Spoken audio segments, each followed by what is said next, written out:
Welcome.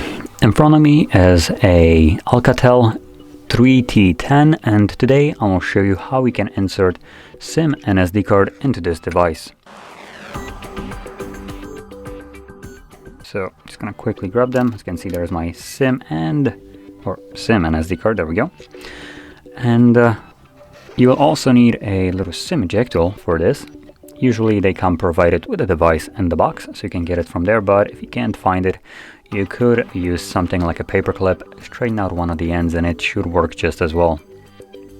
Now, once you have one of those, you want to pop out the tray, which is located at the bottom, top? I think this is the top. On the same location where you have your charging port, you'll have this cutout.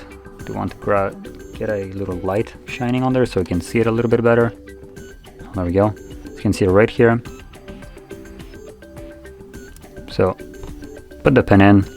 Once you push it in, you can see that the tray pops out. And when you take it out, you have space for SIM card and SD card.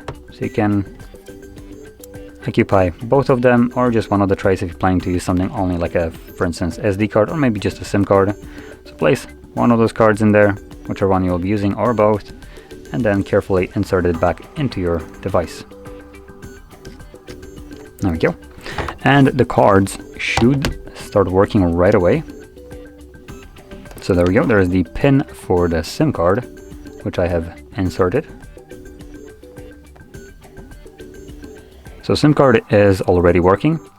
And let's see if we have any kind of notification associated with SD card. And we do, right over here.